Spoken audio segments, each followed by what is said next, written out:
Hi folks, welcome to your Gersnet immediate post-match reaction pod, coming to you in association with Forest Precision Engineering. My name's Alec Anderson and I'm stood here outside Ibrox looking like the ghost of Christmas fat after Rangers 2-0 win over St Mirren in this afternoon's SPFL Premiership match.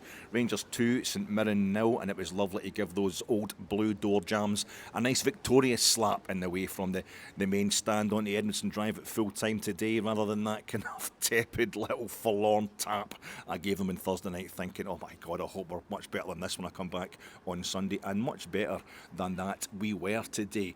3 points in the bag, and it has to be said, the manager made a bit of a statement or a bit of a point about the fact these 12 games in 37 days we're going to have to play between the last international break and the upcoming winter break was quite onerous. He didn't go on about it, he didn't label the point, but he definitely did mention it, and I wonder if that's what's psychologically made Rangers look as if they're knackered at the mere prospect of playing so many games in so few days, because it's a third game into that run before we've got ourselves a victory, but thoroughly deserved it was in the end up today. And once again, everything in the Rangers garden is frozen. Aye, it's not as cold as it was on Thursday night, but it's definitely still pretty chilly. I'm getting the seasonally appropriate metaphors in there early because it's absolutely Baltic. I need to get myself up the road smartish. But it's just, it's like you're leaving the house today and the streaks of white snow still remaining in the black tarmac of the road, representing the treacherousness, the potential dangers of that St Mirren kit. Arriving at Ibrox today and sending the big baldy Belgian bus skidding right off the road after a few bumps in the road were poorly negotiated in the last couple of games. It's weird, isn't it? The third place team, when we take on the team in third, especially when that team in third are on a bit of form or are getting ideas above their station, starting to think they can come and take away our second place, they get seriously scalped, don't they? We didn't completely blow away St Mirren today in terms of the scoreline, but it was a fairly comprehensive win in terms of possession and the limited threat that they posed to us. But since our wee sojourn down the bottom tier of Scottish football, going through the lower leagues, we've had that first two seasons we were back in the top flight, we finished third, and maybe that freaky season 2020-2021 where we finished first, but second place. We've made that our own for the last few years, and we're not going to have anybody coming to Ibrox and try to take it off us. And I think that the big talking point today, obviously, is the mini drama, the kind of Knots landing to the Dallas of Rangers under Philippe Clement, which has over the last few days become Todd Cantwell playing at 10. Todd Cantwell versus the right-hand side of midfield versus Sam Lammers versus Philippe Clement himself, maybe even versus young Ross McCausland. He's getting thrown into it all. And I think it's kind of retrograde to paint it in such basic terms. We don't really know what's going on behind the scenes, but we're seeing what's happening on the park, and it's certainly, I think, the team line-up today, the first 11 that was getting picked for this match, was every bit as interesting to the Rangers support at large as the prospect of playing the team in third place on the pitch. And it certainly kind of unfolded to me personally in a movie-style way, as if in a dream. Personal stuff going on this morning meant I was coming into Ibrox today, actually walking up the steps to the main stand. I got through turnstile 33 today. I decided that it's luckier if I can get through. Sorry, turnstile 32. We know turnstile 33 has never been open. It's a parallel universe. But I was talking about the previous post-match reaction pod. Check it out if you're it's good stuff. It's interesting stuff. But I went up that one today, and I'm at the bottom of the stairs. And I can hear the PA announcer just above my breath, like I'm doing just now, that kind of fat man, crawling up the steps, and all I can hear's the inevitability of my heart attack, and I have to kind of stop in the landing because I can hear the team getting announced, and it's Todd Cantwell. And I'm like, that's the first 11 he's talking, so Todd Cantwell starting. I wonder if that means he's going to be on the right hand. Ross McCausland. Oh no, young Ross is playing. But before this, I'd heard the name Tom Lawrence. But Tom Lawrence was playing at 10 the other night, and what's going on? Does that mean that substitutes Sam Lammers? Oh, aye, he has been benched. Oh my God, that's big news. That's going to set tongues a wagging. And it was the major news and a few team changes from the starting 11 for that terrible performance against Aris Limassol the other night. There was 5 changes to the starting 11 from that game, and the first one was kind of see what he's done there. Fair enough, I can see that coming, and that was Connor Goldson and Leon Balogun back in at centre half in place of Ben Davis and John Souttar, who gave away pretty much the same goal on Thursday night, although they weren't the only ones to blame. It was a team effort, that goal Aris Limassol scored the other night, but they gave away pretty much the same goal as Connor Goldson and Leon Balogun had given away at Pittodrie last Sunday. So I don't know, maybe Ben Davis and John Suter are going to start against Hearts at Tynecastle, Hibs at Easter Road, but maybe it's a rotational thing. But you can't help thinking with a few additional mistakes, I think, that the Davis and Suter partnership made the other night, that Balogun and Goldson remained the preferred partnership, and it was only suspension and European squad selection by the previous manager that kept them out of the game on Thursday night. And Leon Balogun, he's getting a bit slow. It's like he's gone through the menopause, I love the guy. I love Leon Balogun. I love interviews with him as well. He's such a deep thinker, total philosopher, a really cheery, positive guy as well. You just know he's great in the dressing room. So I would hate to see him, getting put out to pasture. But his comparative lack of pace, especially when the ball goes in behind him, wasn't exposed to any great effect today. So it was nice to see them back. The next change was a kind of, get her fancy, what's she up to? Who does she think she is? Type change, with Tom Lawrence going in to sit beside John Lundstrom in the sitting two in midfield. And I think a lamp post, a parked car, me would have been better than Cifuentes, who on Thursday night was a good yard off it, as anybody with eyes could see. So Ryan Jack and Nico Raskin still unavailable through injury. I thought it was interesting to see what he was going to do beside John Lundstrom, and that was a nice one. That was quite inventive. Keeps Tom Lawrence, a man he obviously wants to play, and it shows maybe some of his thinking, the manager, kind of expansive thinking outside the box, as people with no imagination say about using your imagination, when he's putting in Lawrence in that position. It's not the Cantwell thing. We shouldn't get our knickers in a twist about it, because Cantwell can only play one position and he's much better than Sam Lammers in that position. He's trying to, it's like a jigsaw, again, as people with no imagination try to say when they're trying to sound intelligent. It's like a jigsaw, and he's got these different pieces to work with, and sometimes they don't always go in the same place you would imagine. Anyway, the pieces do go in the place you would imagine in a jigsaw, so that's no working at all. I got the seasonal metaphors in there. This one's dying a death. I'll move on to the next change, which was a kind of, bless, he deserves that, the boy, with Ross McCausland starting outright today on the right-hand side of that three. Thoroughly deserved for the way the wee man played the other night. He was the only bright spark in that game, coming on after 35 minutes and really lighting up the place and saving us a total embarrassment by getting the only goal for us on the night, making it a draw, and he was the only prospect of actually scoring another goal the other night against Limassol, against Aris. So that was absolutely fantastic for me, man.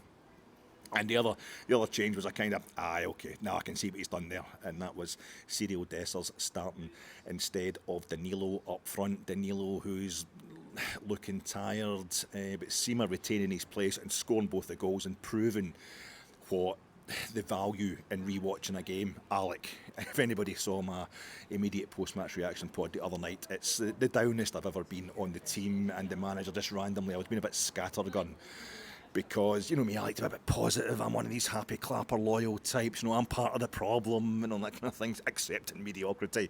But the other night, I was sick, absolutely pig sick. I know a lot of us were, but for me, I've got to admit, it was kind of anal retentive based as well. If you didn't see that pod, and I would not advise watching it again, but if you didn't see it, Simon B in the comments section of a previous pod had mentioned that Rangers had never won all three group games, and this was the last time we would ever play the classic 4-team UEFA group stage match at Ibrox. And I thought, that never occurred to me. That's absolutely fantastic. We can now, in our 18th European group, 18th UEFA group, we can win the last game, and we can win all three. They're 52nd in the last UEFA group stage match at Ibrox, and we are going to win all three group games at home for the first time ever. What a way to bow out, and that just made an extra sickener for me that we couldn't even manage to win the game the other night. So I was really down on everybody, but I watched the game again on Friday, and I had said that I thought on the night Danilo's his touch has kind of deserted him. His touches get blunted. His touch has become tired since he's come back from that injury up at Perth. But I thought Sima was still doing well. He just looked generally tired, and the manager explained that by his wife having a baby. Not by the manager's wife, but we're not going to get involved in that stuff. But Aye, so I thought Seema did no too bad the other night. He just looking a bit tired, but he kept his place today, so I was quite happy with that because we weren't getting really any other options on the left. Matondo was way off it when he came on the other night. Got a long way to go. So aye, I was quite happy with the team selection. And then the game, we started off quite brightly, moving the ball about, and Todd Cantwell, we immediately look up, yeah, he's playing at 10. He's playing at 10. Lost my Cosner's outright. And Tom Lawrence is sitting there beside John Lundstrom. And Tom Lawrence he looks like a class act who's coming back from injury. He's got the athletic build, and he has lovely moments. You know, he gets himself into a lot of space, and he has some lovely touches when there's people on top of him. He's looking the business in isolated moments, but he's got a long way to go before he's fully involved. But that was a good one out for him today, and a clever bit of positioning by the manager. But yeah, we had a lot of the ball in the first half hour or so.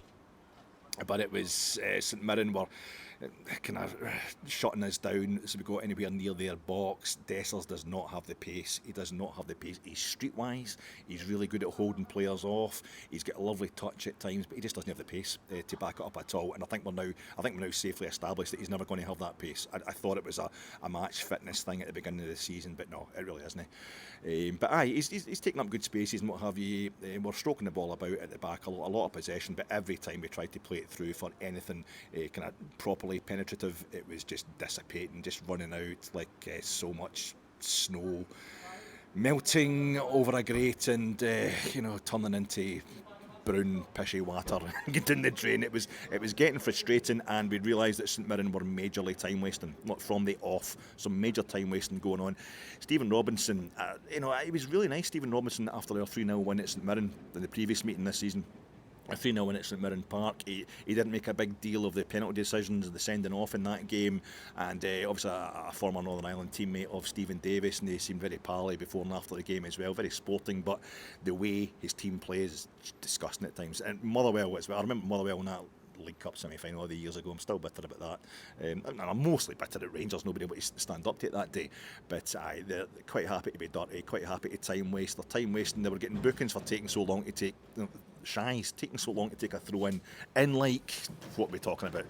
The first 5-10 minutes of the games, I don't know. It just seemed from the very start, and it actually came to a point where the ball went out for a throw in, and it kind of ran along the front of the St Mirren technical area towards our technical area, and Robinson made a dash for it. He's trying to grab the ball. He'd already had a kind of body check on Borna Barisic, and Borna overran the ball and kind of went out of the back and just kind of drifted into the technical area, and then this was him actually trying to get a hold of the ball so he could time waste, so he could keep a hold of it and throw it about amongst his own players and what have you before they had to take the shy. But Philip Clement got there and grabbed the ball and then just showed it to Robinson, held it up as if to say, are you actually going to sink that low?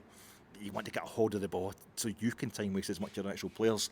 And that was good. It showed the manager's involvement. He was having a proper go at Robinson on the touchline. He's having a proper go at the fourth official when he needs to, as he was the other night as well. So the manager is performing as the people who have demanded Todd Cantwell going at number 10 would like. And I think it's quite interesting that we've got rid of owners by kicking in the doors at Argyle House, not having protests. that game against Hearts in the Championship the years ago, when we're trying to get rid of Ashley and what have you. We're getting rid of various kind of businessmen for Greenock and all that as well, and then we're getting rid of directors of football by putting up banners with big red crosses with their faces through them. Chief executives get hunted out of Ibrox, managers certainly get hunted out of Ibrox, and now we're getting to the point where our protests are all about tactical changes, so it's getting more and more honed, the angry Rangers fan stuff, and it's starting to work. It's always bearing fruit, we are getting better.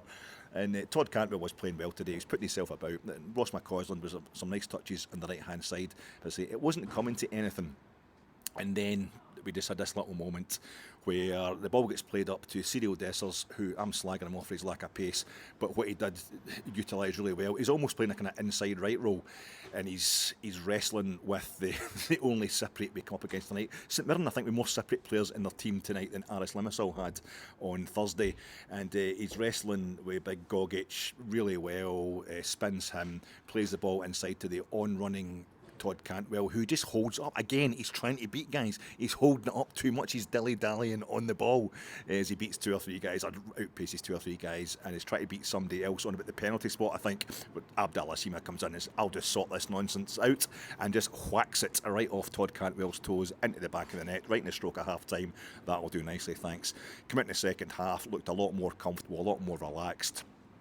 Cantwell doing really well, lovely moves. Ross McCausland did some smashing touches as well, beating 2 or 3 guys, and in it goes to. It was a lovely ball. Cantwell again from deep plays a lovely first time ball, splitting the St Mirren defence. Sima judges it perfectly, runs onto it, slots it away into the bottom corner. Brief offside check from VAR, not a bit of it. Great goal, Masonic conspiracy in play, 2-0 Rangers, and there was no way St Mirren were coming back from that. They had a few shots maybe from the edge of the box, St Mirren, 2 of which required good saves from Jack Butland and a couple of 2 or 3 corners in the course of the game. They kind of apex of the corner parallel with the height of our bar, inviting a big centre half or somebody to run onto it and plant it past the goalie. But no, they were really well defended, and it ends up it's a really comfortable performance. Danilo comes on late on, and he's, he makes a muck of something in front of goals, I think, but he had a couple of really fancy touches, really nice, intricate, very Brazilian touches to wow the crowd, to warm us all up on a terribly cold day.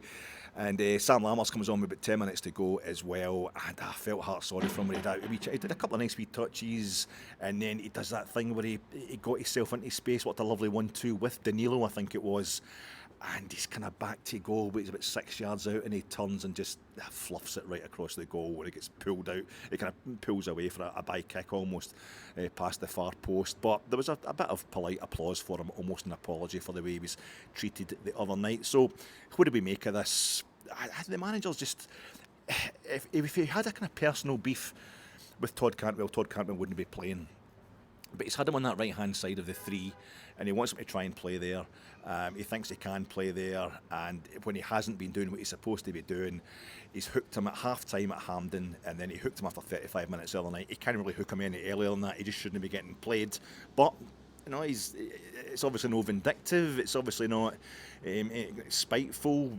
As I say, he just wouldn't be in the team at all. I know we're all reading so much into it. We think Todd Cantwell is a guy who's a bit of a character. I think we've got this idea that he was Michael Beale's player. Michael Beale loved him. Todd Cantwell, character, a bit of a leader. TikTok Todd, all that kind of stuff. So you can imagine him having a kind of personality clash with the incoming manager, who just sees him as part of another cog in the machine, maybe. I don't think so. I think Todd Cantwell's a bit of a leader. He's a cracking player, and we want as many leaders as possible in that team. So yeah, it's been resolved. Todd Cantwell's he's playing at number 10 again today, and it worked out well. If we see that as a demerit for the manager, that Todd Cantwell's been proven correct and the manager hasn't. Well, I don't. As I say, I think you can see by the way he's utilised Lawrence. That's not the case. It's just about trying to get the best out of this entire team, and I don't know if the synergy thing between the fans and the manager and the players, maybe Philippe Clement has learned that whether we're right or wrong, the animosity or the animus that can come from the crowd towards Rangers players, which is something that I've always found really difficult to accept. I don't know, but you get that thing, guys will stand up and they'll be shouting at the Rangers players, we're the ones playing in blue. But anyway, that ruined things a ball. Try to get to a blue shirt. Sometimes he feels like you could be shouting to certain Rangers supporters, you're supposed to be here to cheer on the team in blue. The team in blue is the one you're supporting, not the one you're hating. But maybe the manager has thought at this point in time, I better give them what they want. I don't know. I don't think it's that simple anyway, and I don't think it's that dramatic either. The main thing is Rangers are back to winning ways. I'm going to a wee personal thing, folks. I wouldn't usually mention it. I wouldn't usually mention this on Gersnet, something like this, but it's because it's a good Rangers man. My uncle Andrew, my great uncle Andrew, and he was a great uncle, he was a great guy. Andrew Killen from Ardrossan. I don't know if you know, he passed away a couple of days ago. And it's actually, people slag me being from Ayrshire, and there's a lot of jokes made about families from Ayrshire, but it's actually my dad's uncle, and he was less than a year older than my dad.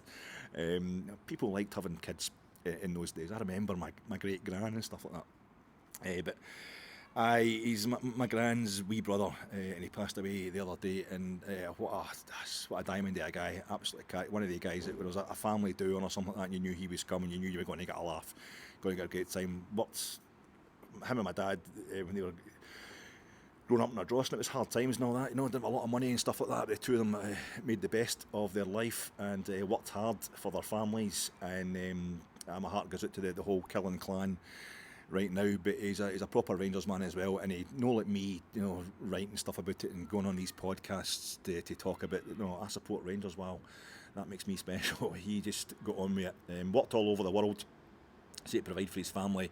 And I remember saying to my dad when we were down in the lower leagues, remember that first season of the Championship that went really pear-shaped.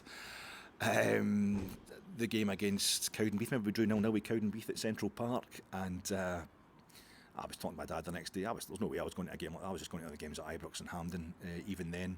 And my dad said, your Uncle Andrew was there, you know, standing at Central Park, getting soaked as Rangers drew 0-0 with Cowdenbeath, a team who are now non-league. And I was like, was he there? Was Andy there? He goes home and away every week. Never made a big deal about it at all. Just a proper Rangers man, an absolute legend. And my my paternal grandmother is a big Rangers influence. She's, you know, when it all comes down to it, she's probably the real reason that I support Rangers. Dad's a Kilmarnock supporter because of his dad, because of my grand's husband, who I never knew. But he just let my grand's influence and her youngest daughter's influence kind of take over. And my Uncle Andy, or my dad's Uncle Andy, Andrew Killen, just an absolute legend of a Rangers supporter, just a legend of a man, just a lovely guy, a great laugh, and he'll be really sadly missed. Happier subject, folk. You've got more great Gersnet Rangers patter tonight. I think we've got Brian and Craig providing you with a post-match reaction pod from inside Ibrox. So they're very much the kind of spiky, angry punk rock to my laborious old prog rock, the Sid Vicious to my Rick Wakeman. And tonight we've got the flagship show, 9:30 on our YouTube channel, and John McCallum's hosting that one, and he's got Doogie, Gersnet legend Doogie, and Mr. Chris Jack. I think it's Chris Jack that's supposed to be coming along tonight as well, so that's going to be an absolute belter, folks. Get yourself on that and get yourself well heated up, and a 2-0 Rangers victory will certainly help do that. Thanks, folks.